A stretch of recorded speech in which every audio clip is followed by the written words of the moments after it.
Hi, I'm Peggy Farron, and we are live with the Understand Photography Show, where we talk about travel, nature, and fine art photography. Welcome to episode 89. My guest today is Betty Dent. Betty travels the world on a shoestring, so she's going to share some of the ways that she does that. First, I'd like to tell you, though, that all of our online classes are on sale for the summer, okay? Summer 2018. They're all on sale from like 33% to 75% off, depending on the class. Our signature class, where we try to start everyone, is the 4 weeks to proficiency in photography. That is a live class, okay? It starts June 5th. I think there's one in August as well. But June 5th, I'm going to be there with you. So first class is shooting in manual, composition, metering modes, drive modes, flash, all kinds of stuff. You're going to get a really good foundation in photography from that class. Another one of our most popular classes is Joe Fitzpatrick put together a class called, oh gosh, I can't remember the name exactly, but it's Understanding Collections, Catalogs, Files, and Folders in Lightroom. And that is a really good class because Lightroom sometimes is kind of hard to learn. So you can go directly to our online classes at onlinephotoworkshops.com. That's onlinephotoworkshops.com, or you can also get there through our website, understandphotography.com. Thank you for watching the Understand Photography Show. I hope you're watching us live. We're live on Fridays at 4 p.m. Eastern Time on our Facebook page, which is facebook.com/understandphotography. Then we put the recording on YouTube, and also the audio recording goes in as a podcast, so you can listen to us on iTunes. So please subscribe, comment, review, all that kind of stuff. It really, really helps us. And I also hired an intern who is helping put together a business page on Instagram. So if you would go and like our Instagram page, that would be great too. Instagram.com/understandphotography. So today we're going to talk to Betty Dent. Now, Betty has started, the way I met her is she was a student here at Understand Photography. And she had, I think she was recently retired. We'll talk more to her about that. But she has been traveling all over the world as a volunteer mostly. So her recent trips took her to Madagascar, to Qatar, Namibia, all over the place. Welcome, Betty. Thank you, Peggy. Thank you for Glad coming. Glad to be here. Because I've been trying to get you here for a while. Yes, and I brought my your book for autograph. So we'll do that later. Oh, yes. Florida photo spots. Yes. Naples and Collier County. Joe Fitzpatrick and I put together this guidebook. Thank you for the little commercial. We'll sign it, sure. All we right. feel so important. So. All right, so now, I met you, when did you retire? I retired in 2012. So I met you right when you retired? Yes, about a year after. Okay. I came here for classes. I hardly at that time knew how to put a lens on a camera. So after a few of your classes and everything, I felt a little braver, and thank you for that. Thank you for coming. Yeah, so photography has really opened up a whole new world for me. And travel was, of course, my first love. And I worked for 42 years for the military and for the Department of Defense. Oh my goodness. And managed international programs. So I got to see a lot of the world. Oh, so you traveled a lot before you retired? Yes. Okay. And of course, after retirement, it left a big hole in my heart. Yeah, like what are you going to do now? Yeah, so I tried to combine both travel and photography, and still learning every moment of every day. Yeah, well, you've got, I mean, there's a lot to learn in the world. So now, okay, so what are some of the ways that you've learned to travel inexpensively? Well, the first, volunteer for one. Okay. And then a couple of really good travel sites. But I started Googling for volunteer projects around the world. Were these specific to photography, or were they just the volunteer? first one was. Oh, okay. And how did you find that? I mean, how did you? I found that on just Did Googling. you Google like volunteer photography? I did all kinds of Googling. Okay. I found it. So the first volunteer project that I did was with Go Echo. and Okay. you see that on goecho.com. And by the way, I'm just going to tell the audience, we are going to put all of the links that Betty talks about today, we're going to put those in the show notes on understandphotography.com. Heather's over there taking notes. All right, go ahead. So this particular project, my first one, volunteer project, was to go to a private game reserve in South Africa. And at the project, there were two groups. One was photography and one was for research. And the research group studied the habits of the animals, and the photography group went out twice a day to do to take photographs, and then our job was to load these into a database. And then they were used by NGOs to sell, and the money was used for promotion and projects. Okay, hold on. Let me understand that. Okay. So your pictures, you went out twice a day Yes. taking pictures. How big was your group? The group of photographers was about 6 or 8. Okay, so you went out taking pictures of what? Of animals, of the wildlife. Okay, Yeah. and then who used them? So these were loaded into a database, but they are used by NGOs, non-government offices. Okay, and so you're a government person. You know what that meant. I didn't yes, know what that okay. was. Sorry, my acronyms. NGO. Yes. Okay.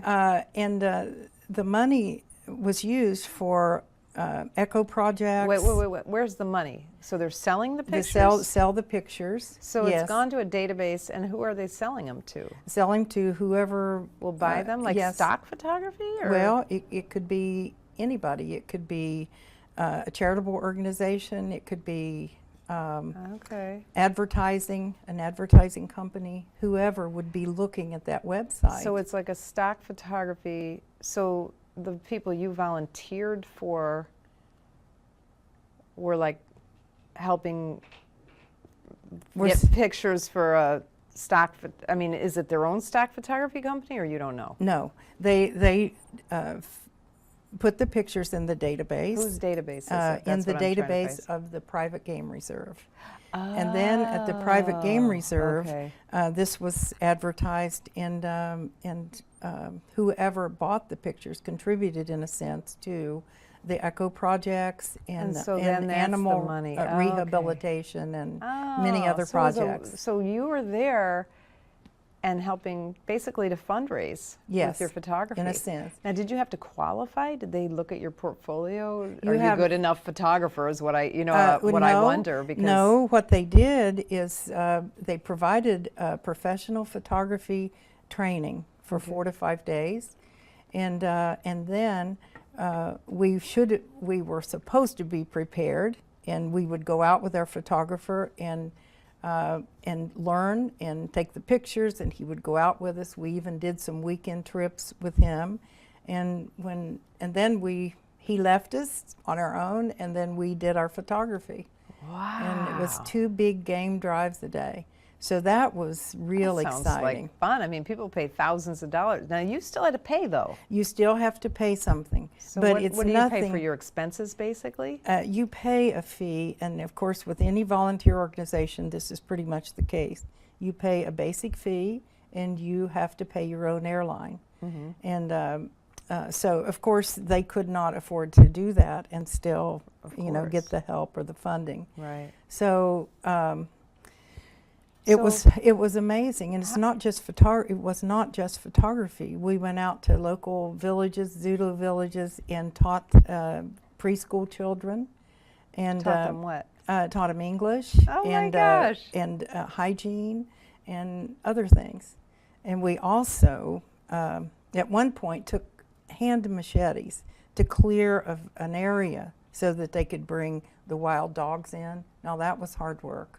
Really You were hard out there work. with a machete, chopping Machete. down the big grasses? Yes, yes. Wow. So, Betty Dent, macho woman. and I carried my load, let me tell you. But basically, you have to be pretty fit to do these type of projects. I guess But there are so. other projects that don't require such physical fitness. Okay, but And- don't go there yet because I'm still on this Africa trip. Okay. How long were you there? 1 month.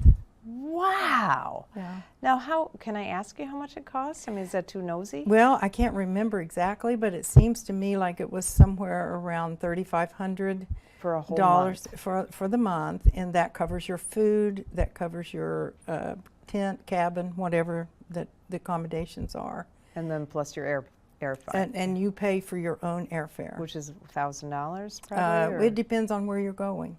Oh, You know, yeah. it could be $1,200. It could be $500. So, and what so it's happens? not cheap. It's not cheap. But it's a nice thing for, you went by yourself, right? I went by myself, but I met up with the group of volunteers. Usually this happens at the airport, and you know where to meet. There's a meeting place, and you arrive at a certain time, and you're picked up and bused to your your location. But that's a great way for a single woman to travel. I think it's Because you fantastic. made all these friends and... I have kept in touch with almost everyone that was on that first trip. Oh, that's awesome. It was funny, I was just talking to the bank teller, I'm friendly with, Mm-hmm. and she said she had time off, but her boyfriend didn't. And I go, you need to go on vacation by yourself. She's like, oh, I wouldn't do that. I'm like, come on, it's fun. Well, I actually prefer to go by myself. If you go with a friend, you're usually talking to your friend. You don't meet the new people. Yeah. And I think it opens up a whole new world for you. So I prefer that. Wow. So, all right. So that was your first time, and were you scared out of your mind the first time? Were you really nervous? I really was, and I probably should have been, because at night you could hear lions, you could hear my all kinds of African sounds out there, and our place was not totally secured. So, wow. but we did other things. We did gardening. We did, like I said, clearing space for other animals, and we helped around the camp, doing basically labor. So it was a grand experience. Wow. So and I'm going back next year with my grandson to this same location. Oh my gosh, how When he wonderful. graduates from high school, and we're going back in to see some of the schools where we taught with the kids. And another project that we did that I was very proud of was to take pictures of all of the children at the school, Okay. and put their pictures on the wall at school, and most of them had never seen a picture of themselves. Oh my gosh. So that was really rewarding. We just- Oh, I love that. And the schools were small though, right? Yes, but they were really, really primitive, with outdoor facilities. And one small story is the way that they learned their numbers. The instructor there was a fence around the school, and the instructor would put a number 1 on a post, a number 2 on another fence post, and he would stand in the center and yell 1, 2, or 3, and the kids would race toward Oh, how that cute. number. I That's mean, fun. it was different techniques, but you immediately become attached to the kids. Oh yeah. And one little boy was still in diapers, and he walked like a mile by himself to come to this school. So he couldn't even have been more than Two and a half? Yeah, two and a half. Well, boys, they're slow to, So anyway, but with this same organization, Go Echo, I also worked in Israel in a vegan bakery. Oh my And, gosh, I want to hear about that. My job was to bake bread for one of the local schools. And another part of working for this agency was, what was the other? Oh, working with Eritrea women who were refugees in Israel, and helping them fill out their citizenship papers and so forth. Wow. So that was quite rewarding. They couldn't speak English, so they had a great deal of problems in filling out the papers. So that was fantastic. And they're beautiful people.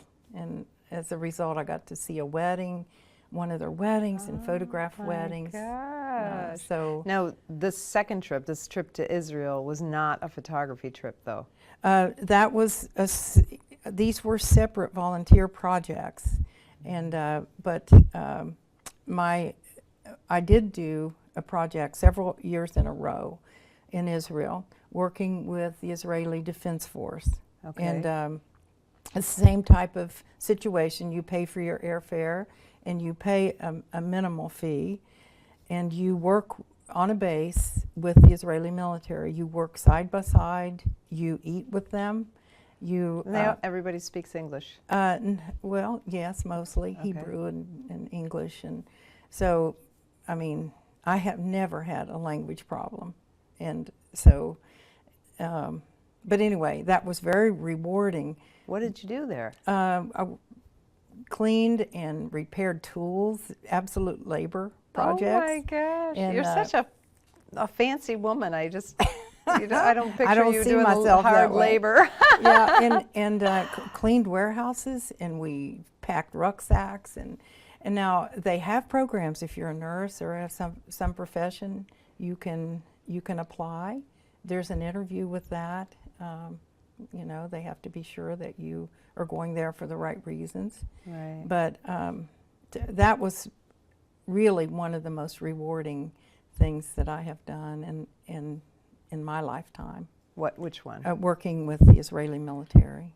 Now, if you No, it was rewarding. Why? Because all you were doing was cleaning warehouses. because a big part of their funding comes from volunteers. Oh, I see. Yeah, it saves them millions and millions of dollars. Oh, that's interesting. And conversely, you can volunteer for Palestinian projects. You know, you can work on the West Bank and work in Palestine. But you had time to do sightseeing while you were doing Your this weekends as well, are or? free. In Israel, of course, it's Friday and Saturday that you're off, and they even they take you off the base, take you into Tel Aviv, and they have a hotel there that they put you up in if it's available. And it's bare bones. You know, it's kind of like being in a college dorm and take showers together and all this type of thing. But you can take weekend trips. There's no real restrictions except while you're on the project. You don't go outside of Israel. Okay. You can afterwards, but And how long did you stay there? On that one? On 'Cause that, you've been there four times, you said? I've been there 3 times, three. and each time, once was 3 weeks, once was a week, and one was 2 weeks. Wow. So, wow, that's so exciting. well, the thing about, you know, it's not necessarily how much money you save, although you do save money by doing volunteer projects. It is the things that you get to see and participate in. Because you're one of them. Yes, that you would not normally. Yeah. And the things that you learn from the people, like, oh, you must go to Eilat, you must do this, you must do that, and it's just wonderful. I love that. I would. I mean, go ahead. especially, you know, I'm a single woman, and I do like to travel alone, but to me that it gives you a purpose, and you know, you immediately have a family kind of thing. You right? do, and you know, it's some famous person said, you know, be the change that you want. You know, and if you can do photography and you can do travel, and you do some good for someone, how can you do better than that? I love that. I know. My dad, when he retired, I'll never forget. He was so like all over the place, like just, you know, just bored, I guess. And then he became a volunteer-holic. And he's I like, how mean- did I ever have time to work? Exactly, it's worth it. It's worth it. Now, so you said you haven't had any problems with language. I mean, like in Africa, they don't speak English. Well, English is the you know, international language, and it's rare. You will, like, for example, in Madagascar villages, you will find people, children, adults that don't speak the language, but there's just a way of a smile takes you a long way. And I did want to clarify one thing. The trip to Madagascar and to Namibia were not volunteer projects. Okay. On the very first volunteer project, I met this photographer who is fantastic. And the name of his company is Nature's Light out of Durban, South Africa. Nature's Light. Nature's Light. And he is a fantastic teacher, the best I've seen outside of the company here. But you go from daylight till dark on the trips, and he can do everything, the post-processing, and he dedicates. So he was one of the volunteers with you? He was teaching he was photography. One of the, okay. Yes. And so then you went on a trip with him I've been on 3 or 4 trips with him. And that that's the normal way to go. He's an instructor who offers workshops, and you went with him. Yes, but he's also extremely reasonable, and he has the best ratio of teacher to student that I've seen. Sometimes it's 2 instructors to 4 students. Wow, you know, that's I mean, crazy. I don't know how can he make money off of that. Well, I don't know, but his prices are extremely. You could never go with a regular travel agent and do that kind of stuff. Yeah, he's just. And you came back with some amazing pictures. Thank you. So, and that was from a contact that you met. I'll tell you, in volunteering. Yeah, that's awesome. Everything kind of snowballs, and you know, and if you love people, and you know, the one thing you learn out there is that we're all alike. Yeah. We all want peace, happiness, safety for our families, and so forth. And it's a good connection because you know, you learn that we're all alike, but you also learn appreciation for what we have here in the U.S. Oh, and every time you travel, you say, "Oh, we're so lucky." we are, but and spoiled. but other countries have good systems. Other countries have good systems as well, and in some areas they do better than we do. Yeah. But you learn the differences, and you're not so narrow in your thinking. Now you like to take pictures of people, right? I do. So how do you approach people, or people, if different cultures, different, like, you know, you think about, okay, in Morocco, you know, isn't that's a Muslim country, and women do they wear the things in some do. Some do, especially out in the countryside. Do they respond well to women coming up to them and saying, "Hey, can I take your picture?" Well, I've never really had a problem because I ask, and a smile goes a long way. I mean, to show that you're friendly. I mean, I've made mistakes out there by, you know, being overly anxious and getting my camera too close to someone, but I really, really try not to do that. But you always ask them before you take the picture. You smile and point or something at your camera. Yes, and I have pictures of the children, you know, standing there pretending they're taking my picture. Oh, how cute! You know, and it's just engage and smile and. And no country gave you a hard time, like different cultures? Well, you know? You will be told no, especially in some Muslim countries, because, you know, there's still that idea that you capture their soul in some countries. Mm-hmm. And a lot of that's gone away, but it still exists out in the countryside. And how do you know? You have to, what I do is I usually smile and I point to my camera and go, you know, can I? And they will tell you yes or no. Okay. And is yes and no universal? Nodding up and down is yes? Not always. No? But usually it's this. Oh, no, the hands. Yeah, using the hands. No, like no, or put their hands. Or cover their face. Okay. Something like that. Ah. So in Cuba, they just ask you for money. Well, and that's true. Everybody says yes if you give them money. I know that on the last 2 trips, the one to Namibia and Madagascar with Emil from Nature's Light, he did not want us to give candy or money or anything like that because he feels like it's culturally, it changes the culture. But it's so difficult for me because I want to do that. Yeah. I want to leave something. But in Madagascar, interestingly enough, if you wanted to make a kid happy, you gave them an empty water bottle, plastic water bottle, because they don't have that out in the countryside, and it's useful. Wow. It's useful for them. So that was happiness, to be given an empty plastic water bottle.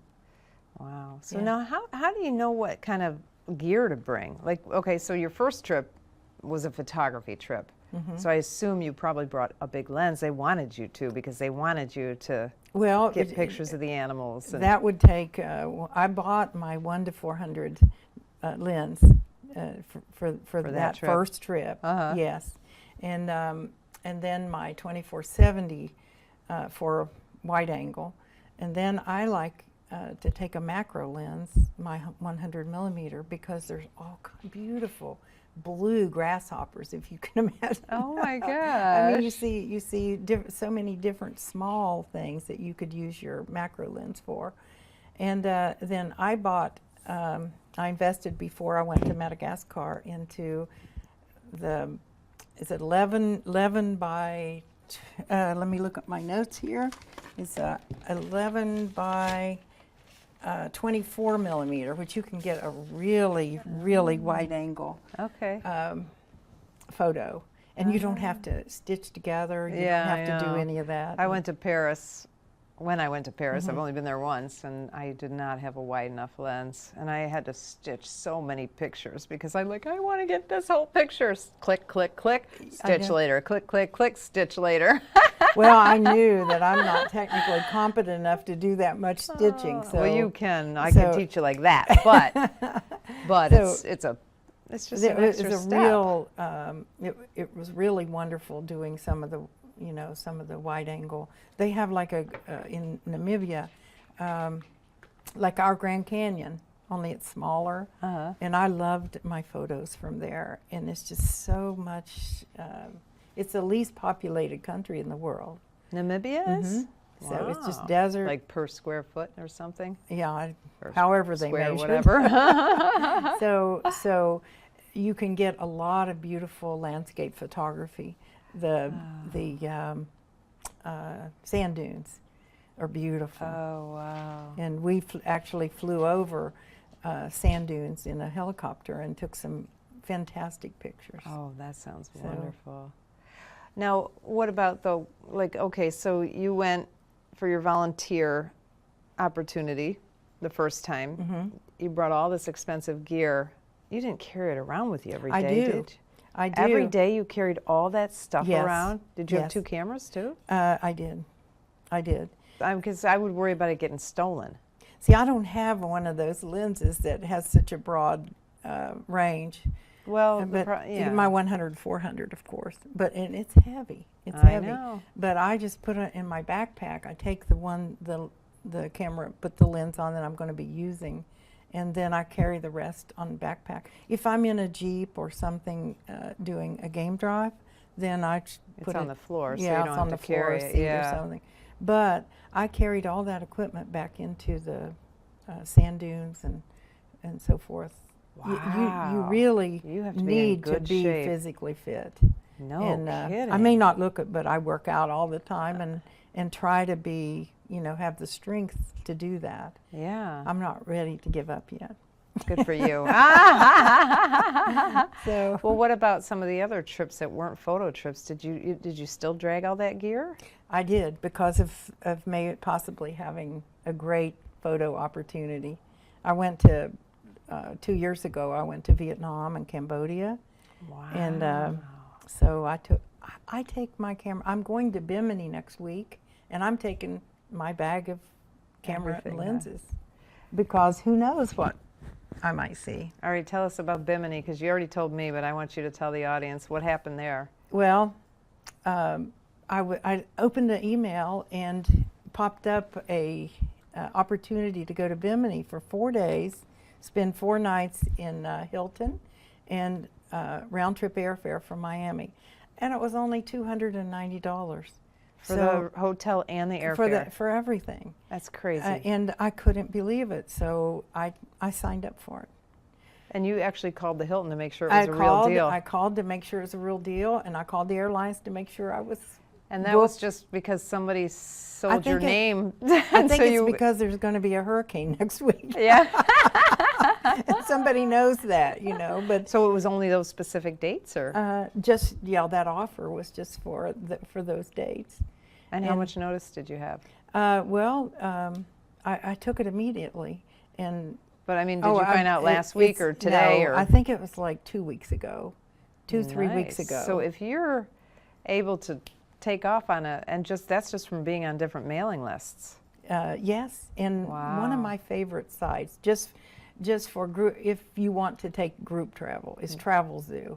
They have really good accommodations usually, and their trips are unbelievably inexpensive. Really? Okay. Yeah. Good to know. But one thing I wanted to tell you, Peggy, that I do that might be of interest.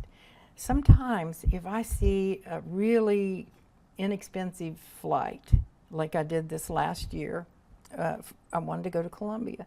And this flight, well, I hadn't even thought about it really, but the flight popped up for Colombia, and it was around $200. So I bought the flight, and then I figured out what I wanted to do. Wow. You know, and then once you get into a country, you can go to travel agents or you just talk to locals. And so I ended up going into the mountains, staying in a lodge, and taking hummingbird pictures. Ooh, how fun. So wow. So you just have to be open and ready and have a adventurous spirit. Now, I told you I subscribe to, actually I've subscribed to two, but I can't remember what the other one's called. One of them is called Scott's Cheap Flights. It's like $35 a year. And he just he doesn't take, you know, he's not making commission. He's just making that $35, but he's got enough subscribers. So he finds like mistake fares, and you got to jump on them though. Yeah. So it's interesting. You have to be ready. There's a lot of really, and there's another one I subscribe to too, and I just can't remember, but it's a similar type of thing where they come out.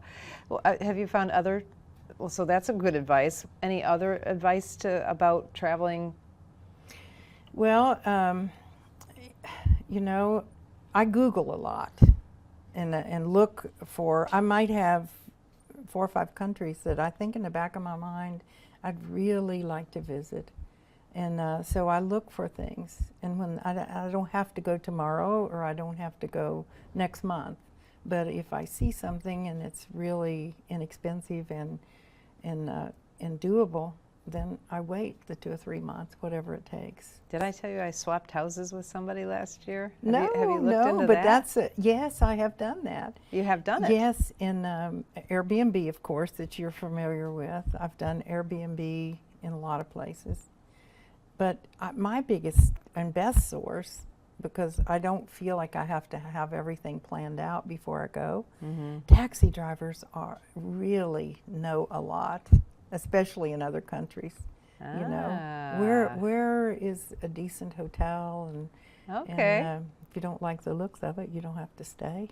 You know, so, but I like to ask locals, and I don't have to. I don't feel like I have to have everything settled when I leave. That's interesting. I don't know. It depends how long I'm going, I guess. If you have a short time, I like to have every minute planned because I don't want to miss things. But if you have a long-term plan, then of course you need a day off. That's what okay, so last year I swapped houses with a family in Italy.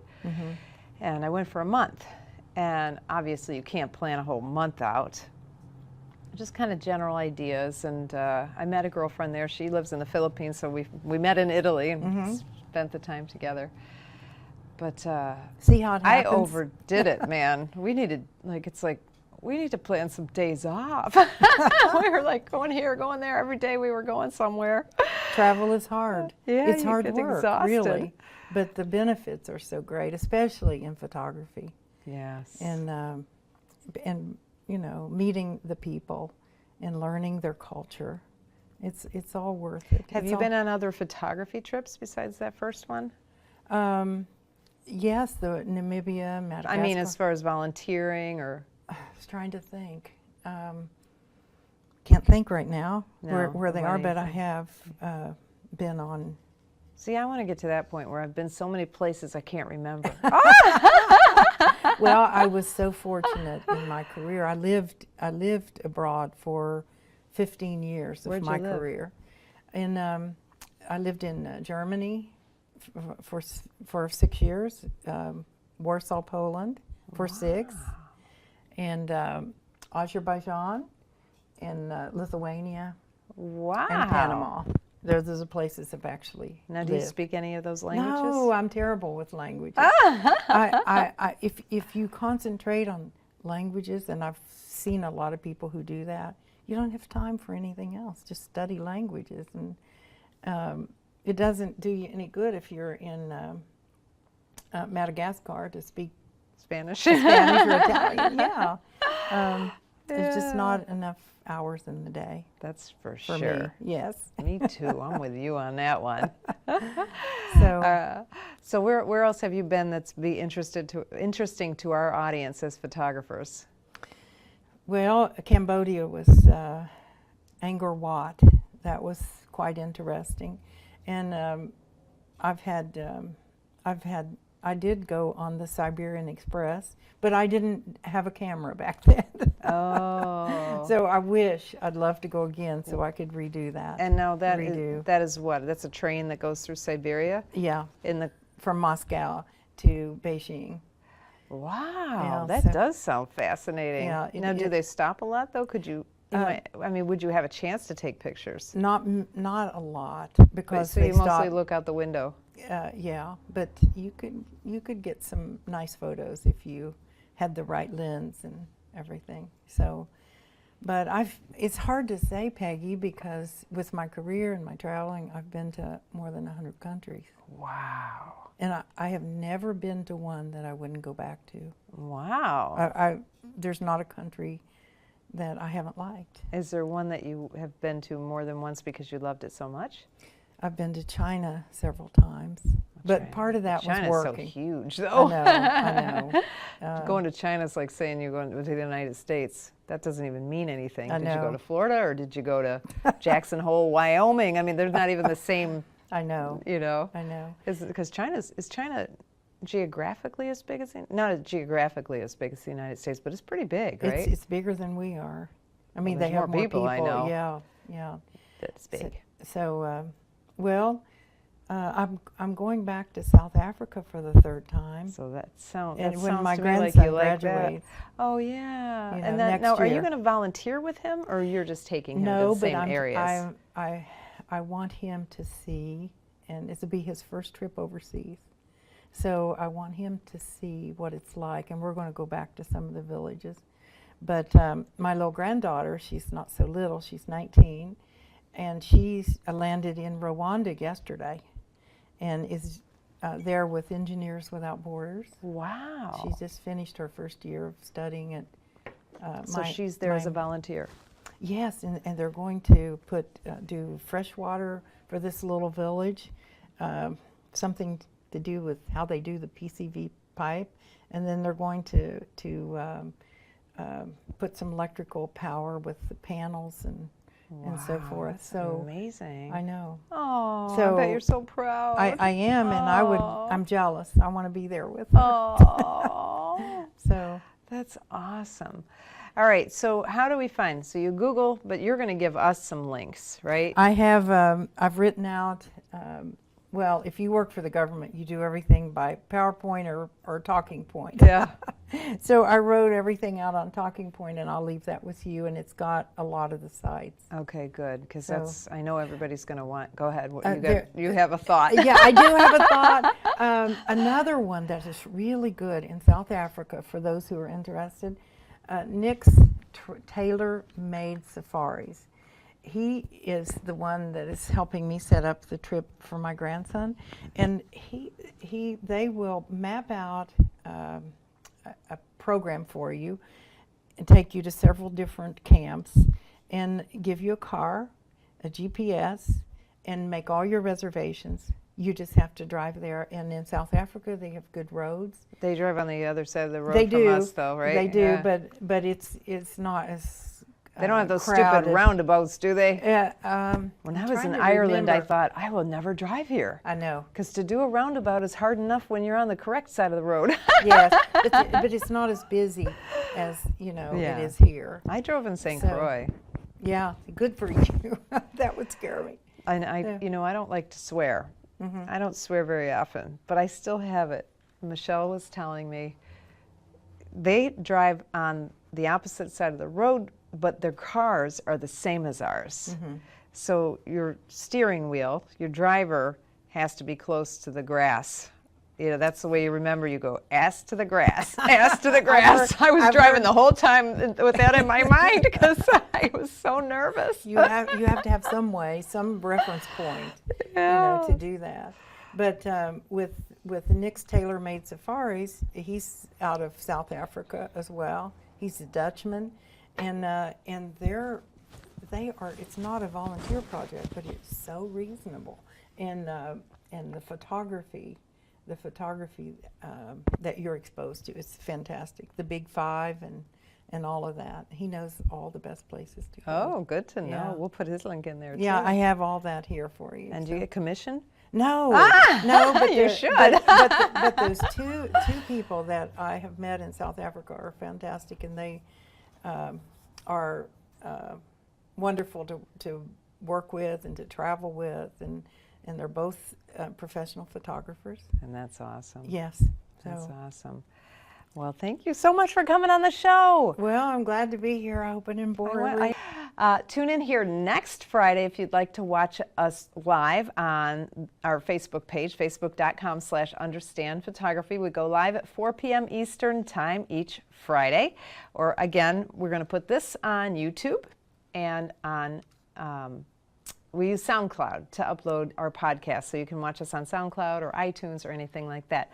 Remember our summer sale for our online classes. You will really like our classes. We live up to our motto. We simplify the technical. And the thing about our online classes is you buy them and you have them for life. So you may as well buy them now while they're on sale. I'm Peggy Farron. Thanks for watching episode number 89 of the Understand Photography Show.